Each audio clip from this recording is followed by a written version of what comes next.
we're back. We've got the referee, Don Smart, in the ring, and he's waiting for Tony Badilla of Edmonton and Fitz Vanderpool of Kitchener. And the statistics on this fight, absolutely remarkable. Tony Badilla of Edmonton comes in at 13-0. Fitz Vanderpool of Kitchener comes in at 11-3-1. And his draw was in a fight in Guyana, a long way from home.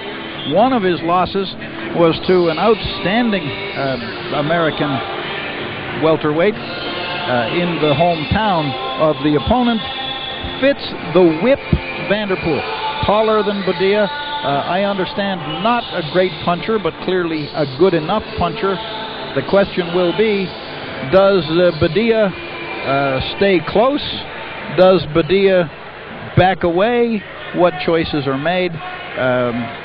Badilla wants to fight. Badilla wants Vanderpool right in front of him. He will probably not take one backward step, but stranger things have happened. This is a dandy.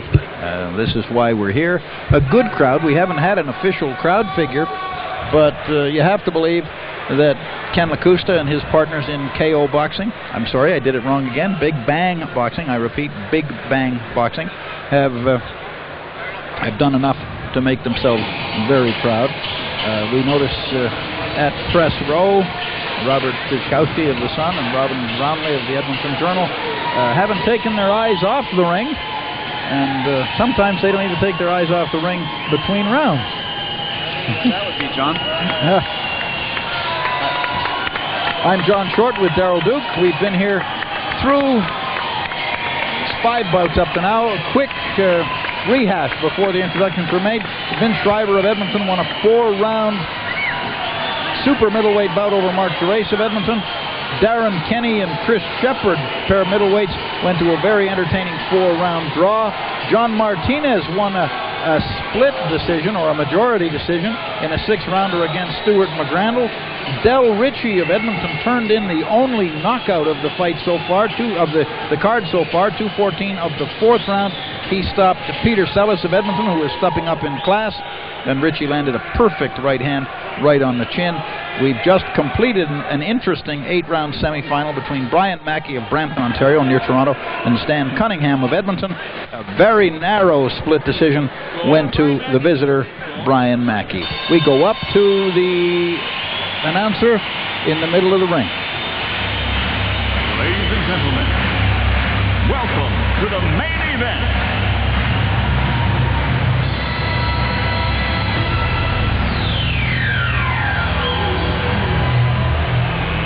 Let's get ready to rumble!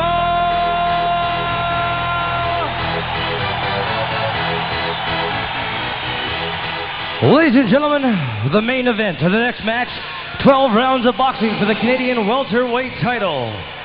This contest has been sanctioned by the Canadian Professional Boxing Federation. Jerry Dorn, president. The official supervisor is Jack Chris. The referee for this match, Don Smart. And the judges are Bill Warwick, Ken Rudd, and Ken Newman. The scoring will be done on a 10-point system.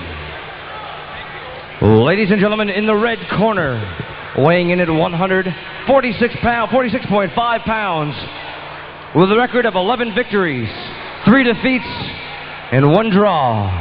Wearing the black with red and white trim trunks from Kitchener, Ontario, Fitz the Whip Vanderpool. Look at the trunks there. In the blue corner, weighing in at 146 pounds. Oh, yeah, they're pretty professional fancy. record of 13 victories, 0 defeats. Wearing the black trunks, hailing from Edmonton, Alberta, Tony Bad Boy Badilla. Well, he's getting to be a crowd favorite in Edmonton. That's good. He's paid his dues. He's fought the small crowds, he's fought for big crowds. I just had a talk with Glenn Carrier of KO Boxing outside, John, and asked him when they were in fact going to get together, and he says, well, hopefully soon, but we'll see if the local boy does good tonight, meaning if Tony wins. Well, and there's so much difficulty here. You just hope that I know Ken Lacusta is a big fan of Scotty Olsen, and you hope that the people in KO Boxing are equally big fans of Tony Badilla and the headliners that Big Bang are bringing along. Well, hopefully they could get together and make some good business happen. Let's hope so. A joint venture, as they say. You may see an interesting. Maybe the trunks tell us the styles. Well, Badilla in black, no frills. Fitz Vanderpool has got frills to spare. Might be a style in boxing. Is that what you're saying?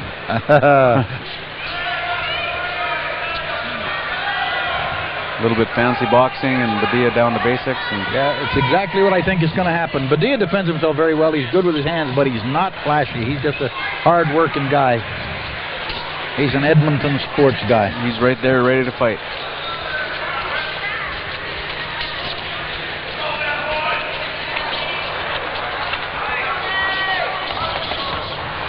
And the way the judges are judging tonight, it's not how much you're moving around or how many punches you're throwing. It seems to be... well, I don't know. Well, actually, I've only got one complaint. I thought that Cunningham beat Mackey in that last fight. But everything else has been just about on target for me.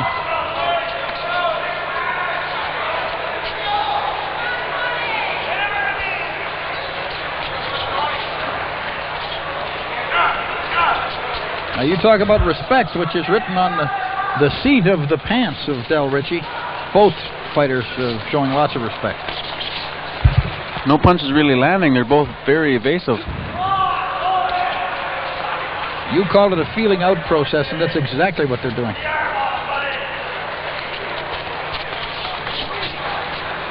Well, Del Ritchie's, as advertised, very busy. Moves a lot.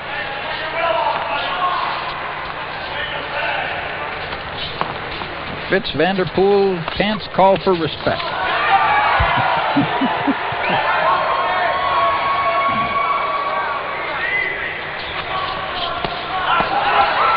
Pretty good shot underneath.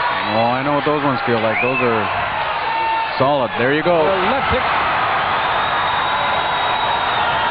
There you go. Tony's being a bad boy tonight. He is really being a bad boy. He's focused and he's sharp. And that all started with a left hook to the body. It's late in the first round, and Fitz Vanderpool is here to survive now. He's cooked, John. He's got to get out of here.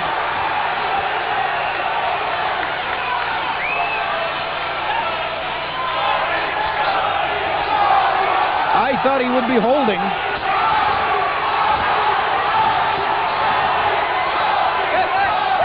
Crowd cheering Tony on. You can see the benefit of Tony Badilla working with Lonnie Smith, can't you? I think so. A little bit of confidence here and there. Vanderpool just took a good left hook to the chin again. Credit Vanderpool for coming back. That was a staggering blow that he took. Well, you and I have said in recent fights with Tony Badilla, he's not punching in combination. You can't say that tonight. He is punching clearly in combination. Oh, he's smiling all the way to the corner there, John. He's very comfortable and should be. It was a remarkable first round for Tony Badilla, who sometimes is a bit of a slow starter. Yep.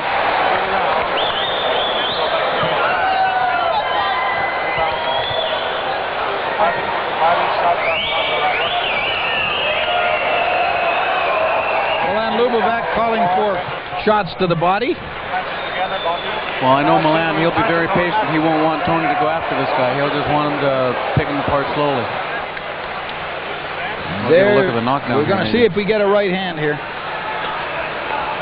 Left hook to the chin, but, but before that, several seconds before that, not shown in this replay, was a left